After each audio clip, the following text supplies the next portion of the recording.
네, 오늘 에스더 말씀을 통해서 세상으로 채우지 않아도 빛나는 인생이라는 제목으로 말씀을 함께 나누도록 하겠습니다. 우리 먼저 옆에 계신 분들에게 함께 인사하겠습니다. 사랑합니다. 축복합니다.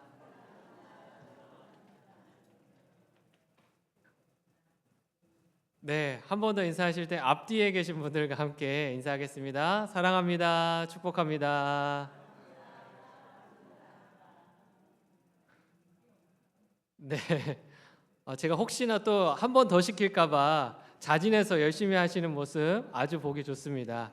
네, 날마다 그렇게 사랑과 축복을 나누기를 기뻐하고 즐거워하실 수 있는 영신의 모든 성도님들 되기를 소망합니다. 네, 여러분, 저희가 TV나 또 대중교통을 이용하다 보면 많은 것을 광고하는 것을 보게 됩니다. 혹시 이러한 광고를 한번 보신 적이 있는지 모르겠습니다. 치킨은 살 안 쪄요, 살은 내가 쪄요. 네, 정말 웃기는 멘트죠. 밤 늦은 시간에 출출한데 살은 찔까 걱정은 되고 안 먹고 누우면 배고파서 잠은 안 올 것 같은 그럴 때에 우리에게 참 위로가 되는 광고인 것 같습니다. 생각해보면 출출할 때 야식으로 치킨만한 게 없는 것 같습니다. 때로는 바삭바삭하고요. 또 때로는 이 다이어트를 필요로 할 때는 구운 치킨이 요즘에 있어서 우리의 마음을 편안하게 해줍니다. 내가 치킨은 먹었지만 나는 이거 다이어트용으로 구운 치킨을 먹었어. 좀 더 건강한 치킨을 먹었어 하면서 그렇게 스스로를 위로한다라는 겁니다. 한국인들이 치킨을 얼마나 좋아하는지 이 전 세계의 맥도날드 수와 스타벅스 숫자를 합쳐도요, 한국에 있는 치킨집 수를 뛰어넘지 못한다라는 통계가 있더라고요. 제가 찾아보니까 한국집에 있는 치킨 수가 8만 개에서 9만 개 정도 된다라고 합니다.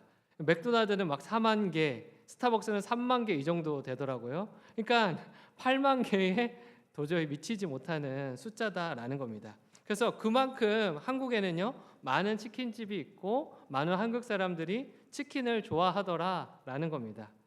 근데 이제 TV 프로그램 중에 놀면 뭐하니라는 TV 프로그램이 있는데 거기에 한 치킨집이 소개가 됐습니다. 이 8만 개나 되는 치킨집 중에서 좀 뭔가 특이하다 하니까 TV에 나오지 않았겠습니까? 그래서 그 치킨집을 소개하는 것을 보니까 그곳에 특별한 치킨이 있거나 맛있어서가 아니라 치킨집이 보여준 사장님의 그 선행 때문에 이 TV 프로그램에 나오게 되었다라는 겁니다. 이제 어릴 때부터 부모님은 돌아가셨고 몸이 편찮은 할머니에서 손에 자랐던 두 형제가 있습니다. 이 두 형제 중에 둘째 동생이 어린 친구였는데 너무 치킨이 먹고 싶어서 이제 형에게 떼를 썼던 것 같아요. 그래서 이제 막 뒤적뒤적해서 다 모은 5천 원을 손에 쥐고 치킨집을 서성거렸던 겁니다.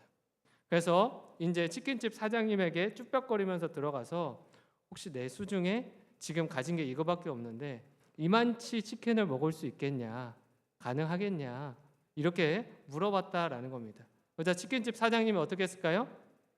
나가! 그랬을까요? 아니었겠죠. 그럼 TV에 나오지도 않았겠죠. 들어오라고 하고 딱 들어올 때부터 사장님이 이 친구들이 처한 상황이 어떠하겠구나를 알고 있었다라는 거예요. 그래서 가장 좋은 자리, 가장 시원한 자리에 앉히고 가장 맛있는 치킨, 메뉴판을 보지도 못하게 했다고 하더라고요. 왜냐? 가장 맛있는 치킨을 내가 만들어줘야겠다. 그래서 치킨을 대접을 해줬다라는 겁니다. 당연히 돈은 받지 않았고요. 다음에 또 오라고 하면서 그렇게 훈훈하게 돌려보냈다라는 겁니다. 그런데요, 여기서 끝난 게 아니라 그 동생은요, 형 몰래 치킨이 먹고 싶어지면 이 집을 다시 찾아가서 사장님에게 저 또 왔어요. 치킨 먹고 싶어요. 해서 몇 번이나 그렇게 치킨을 얻어 먹게 되었다라는 겁니다. 그런데 이 사연을 들여다보니까요, 사장님의 상황도요, 또 그렇게 여의치는 않은 상황이었다라고 합니다. 근근히 들어오시는 손님들로 인해서 그러니까 음료 정도만 근근히 결제할 수 있을 정도의 그런 어려운 상황이었고요. 언제 문 닫아도 이상하지 않은 그러한 현실 속에 있었다라는 겁니다. 그러나 그럼에도 불구하고 이 형제에게 선행을 베풀고 사랑을 베풀었다라는 겁니다. 이 소식이 이제 알려지게 된 계기는요, 첫째 형이 이 치킨의 본사에 편지를 쓰게 되면서였습니다. 자기가 경험한 일들을 본사에다가 이제 자세하게 적어서 이 사랑과 선행을 베풀어 준 이 사장님을 뭐 칭찬해 달라, 좀 도와달라, 이렇게 편지를 썼던 겁니다. 이 누군가가 베풀어 준 사랑과 선행을요, 당연한 것으로 여기지 않고 그것을 감사함으로 또 돌려보내는 그러한 역할을 이 형이 했다라는 겁니다. 그러니까 사장님이 베풀어준 선행도, 그 은혜도요, 굉장히 크고 놀라운 것이지만 그게 은혜인 줄 알고, 내가 선물로 받은 것인 줄 알고 또 그것을 고백할 수 있는 그러한 형의 용기도 정말 대단했다라는 것을 보게 되었습니다. 이것을 통해서요, 이 어려웠던 가게는요, 사람들로 붐비기 시작했습니다. 본사에서는 지원이 나왔고요, 이 소식을 알게 된 사람들이요, 막 주문을 하기 시작하는데 하루에 120건도 넘는 주문 전화가 들어왔다라는 겁니다. 말 그대로 돈줄이 나서 정신을 못 차리는 그러한 상황들이 생겨났다라는 것이죠. 비록 가정이 어려워서 이 형제는 제대로 된 양육이나 훈련을 받기는 어려운 환경 속에 있었지만, 이처럼 때마다 좋은 인생의 선배들을 만나서 어떻게 인생을 내가 살아가야 될지, 어떠한 마음으로 내가 인생을 걸어가야 할지 그것들을 배우며 성장했다라는 겁니다. 근데 오늘 말씀 속에 등장하는 에스더도요, 마찬가지였습니다. 인생의 좋은 선배를 만났고요, 신앙을 가르쳐줄 그런 모범이 될 만한 사람이 곁에 있었다라는 겁니다. 본문 7절 말씀은요, 이렇게 이야기하고 있습니다. 그의 삼촌의 딸 하다사 곧 에스더는 부모가 없었으나 용모가 곱고 아리따운 처녀라. 그의 부모가 죽은 후에 모르드게가 자기 딸같이 양육하더라. 에스더는요, 부모가 죽은 후에 사촌이었던 모르드게의 손을 통해서 성장했습니다. 비록 부모 없이 성장기를 보냈지만 그녀의 곁에는요, 인생의 선배였던 모르드게가 있었다라는 것이죠. 그러나 단순히 인생을 어떻게 해야 잘 사느냐, 잘 사는 방법을 가르쳐주는 정도로 그렇게 옆에 있었던 것이 아니라 더 본질적인 것을 알려주는 진정한 신앙의 어른이었다라는 겁니다. 모르드게를 통해서요, 진정한 사랑을 에스더는 배웠습니다. 또 믿음과 신앙의 비밀을 깨닫게 되었습니다. 그것이 무엇입니까? 나에게 주목하는 것이 아니라, 나의 상황과 환경에 주목하는 것이 아니라 하나님께 주목하는 것이 우리 인생의 진정한 목적이구나, 그것이 참된 지혜이구나, 이것을 모르드게를 통해서 에스더가 배웠다라는 겁니다. 이처럼 상황과 환경이 어렵다고 해도 진정한 어른을 만나면 성숙한 믿음의 자녀로 성장하게 됩니다. 우리에게는 진정한 어른이 필요하고 누군가에게는 신앙의 어른이 되어 주어야 합니다. 나이가 많이 찼다고 해서 신앙의 어른이 저절로 되는 것이 아닙니다. 마음과 삶으로 신앙을 보여줄 수 있어야 하고 진정한 삶의 목적이 무엇인지 알려줄 수 있어야 한다라는 겁니다. 모르드게는요, 에스더에게 그런 존재였습니다. 외적으로나 내적으로나 모두 신앙으로 가득 찬 삶이 무엇인지를 알려주는 사람이었다라는 거죠. 오늘 우리가 이러한 신앙의 어른으로 삶의 자리에 서 있는지를 돌아볼 수 있기를 바랍니다. 하나님은 인생의 선배를 뛰어넘어서 우리가 신앙의 어른으로 선한 영향력을 곳곳에 전하며 사는 그러한 삶을 살게 되기를 간절히 원하시기 때문입니다. 이처럼 모르드게를 통해서요, 신앙의 삶을 배웠던 에스더는 상황과 환경과는 상관없이 밝고 건강한 아이로 자랐습니다. 외면적으로도 그렇지만 내면적으로는요, 더 단단한 믿음을 가진 자녀가 되었다라는 겁니다. 이 사실을 오늘 말씀이 증명해주고 있습니다. 모든 상황과 환경은요, 에스더를 더 낮은 곳으로 떨어뜨리려고 하지만 그 상황과 환경을 계속해서 뛰어넘어서 하나님을 주목하고 하나님에 대한 확신을 가지고 아름다운 하나님의 형상을 닮은 자녀임을 믿으며 신앙의 길을 걷고 있다라는 겁니다. 사실 신분적으로만 보면요, 왕후를 뽑는 자리에 본인이 후보로 언급된다는 거, 그거 정말 논란이 될 만한 일이다라는 사실을 본인 스스로도 알고 있을 겁니다. 그녀는 고아였고요, 페르시아의 포로였습니다.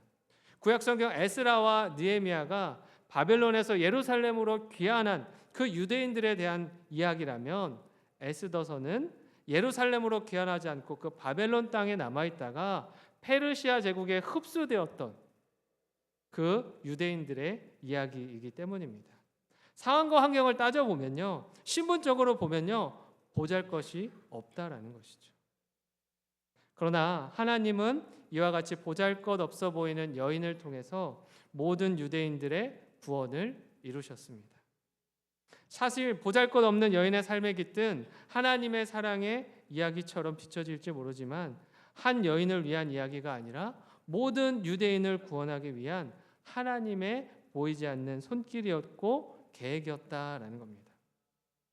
이처럼 하나님께서는요, 없는 자를 택하셔서 있는 자를 해하시는 하나님입니다. 무명한 자 같으나 유명하게 하시고 유명한 자 같으나 무명하게 하시는 하나님이라는 사실을 발견하게 됩니다. 모든 것이, 우리가 살아가는 인생의 모든 것이 사람의 손에 달려있지 않고 하나님의 손에 달려있음을 우리에게 분명하게 보이시는 것입니다. 오늘 말씀을 통해서 보면 에스더의 모든 필요를 미리 아시고 또 예비하셔서 선하게 베푸시는 여호와 일의 하나님을 보게 됩니다. 그녀는 비록 가진 것이 별로 없지만 마음에 꼭 붙들고 있는 한 가지가 있었습니다. 그것이 바로 신앙이었습니다. 비록 가진 것 없어도 자신을 사랑할 줄 알았습니다. 고아와 과부를 돌보시는 하나님을 알았기 때문입니다. 비록 부모는 없어도 진정한 신앙의 어른이 있었고 모든 이의 아버지 되시는 하나님이 언제나 함께 하신다는 사실을 믿었습니다.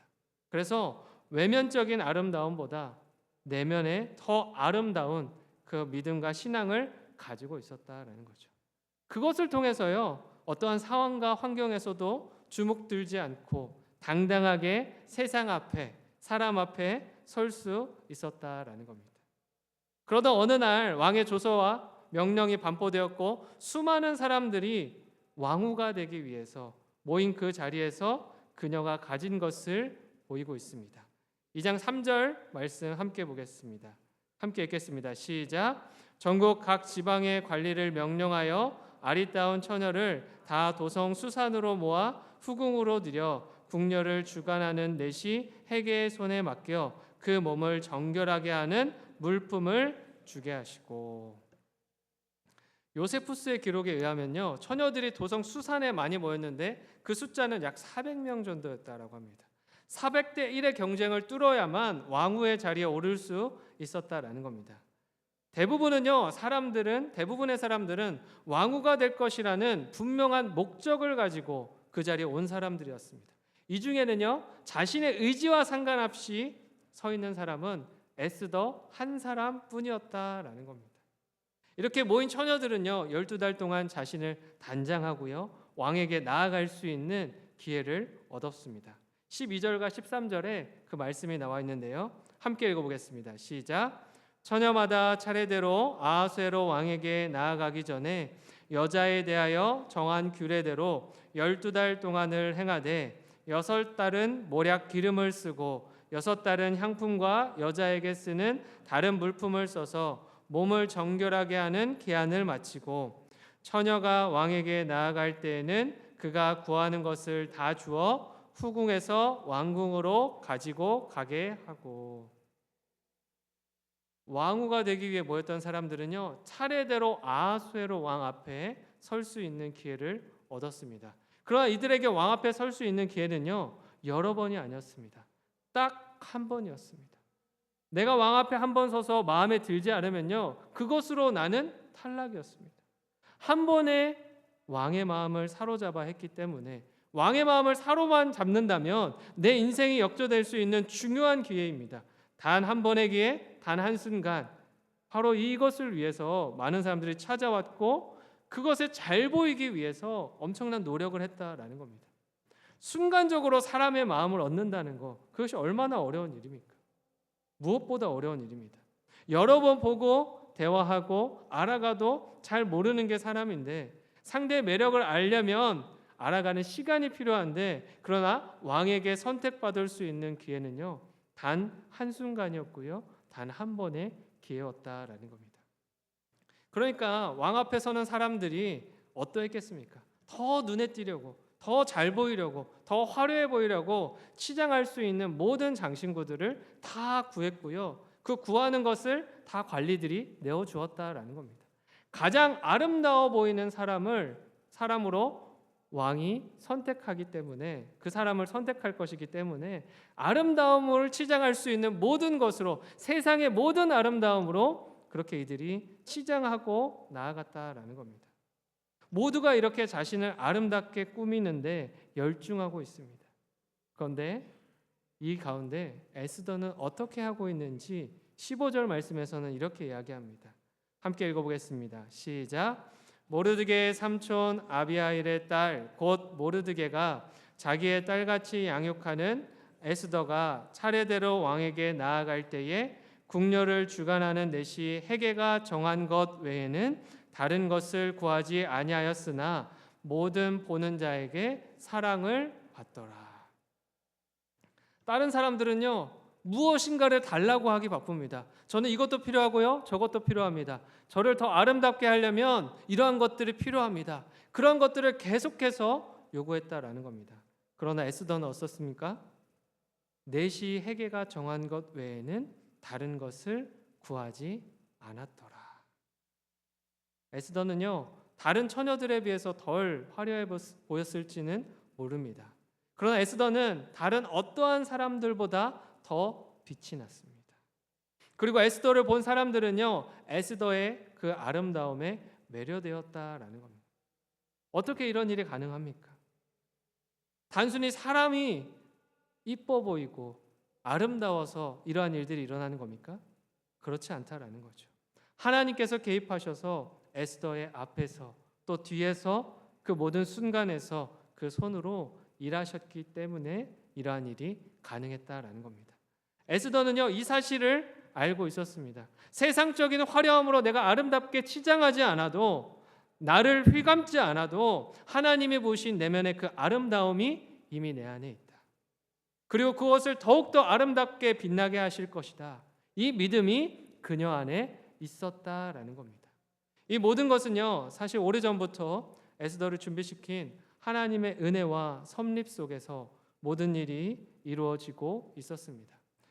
에스더는 분명히 세상에 속해 있지만 세상과 동일한 방법을 선택하지 않았습니다.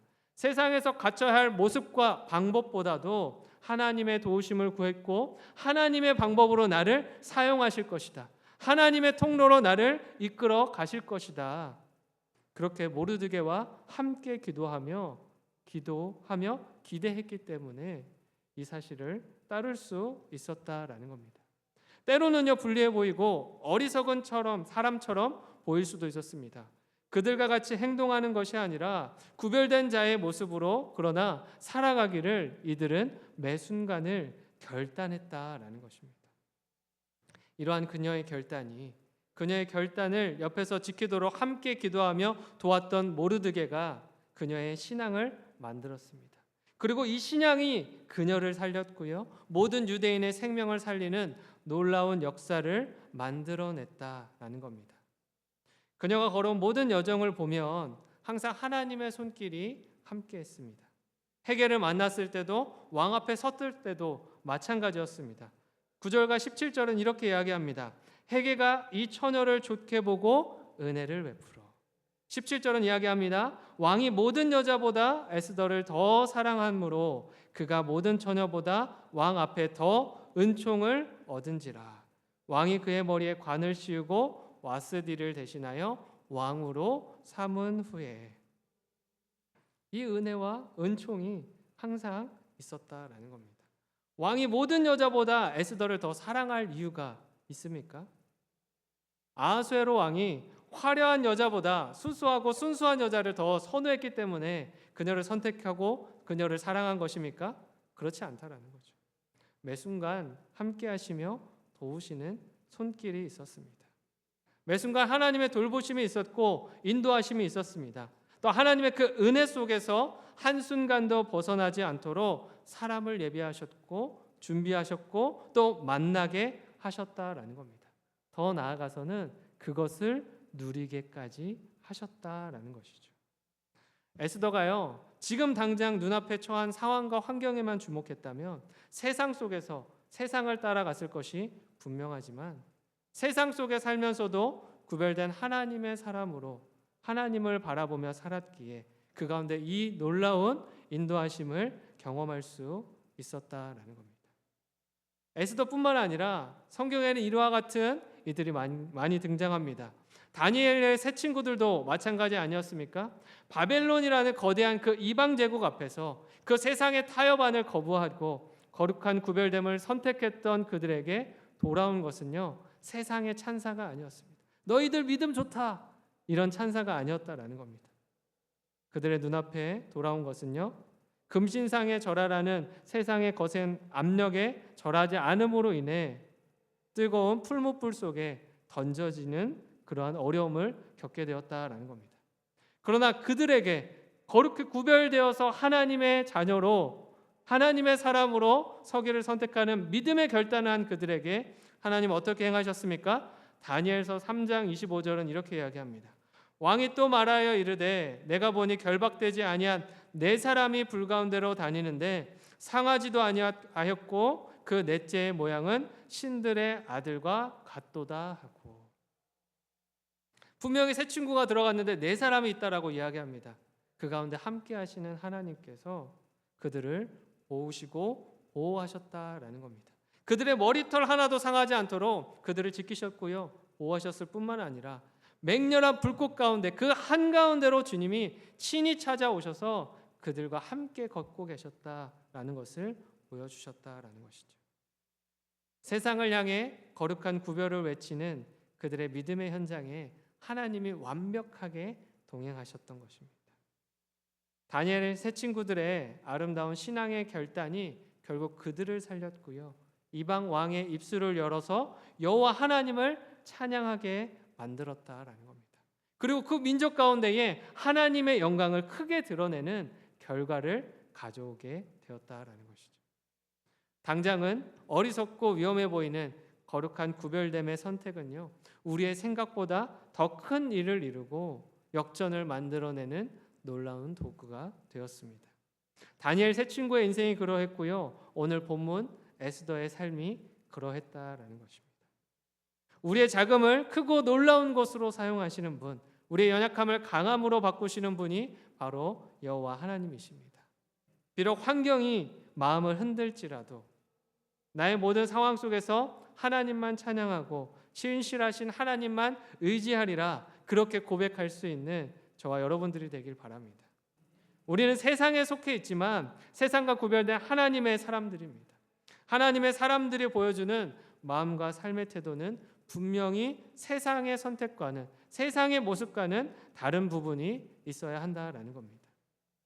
이어지는 말씀 속에서도요, 그 모르드게의 모습 속에서도요, 하나님의 사람이구나 하는 믿음의 선택과 그런 행실들을 발견하게 됩니다. 에스더가 왕후의 관을 쓰는 아름다운 장면으로 오늘 본문은 끝나지 않고요, 19절부터는 또 하나의 사건을 등장시킵니다.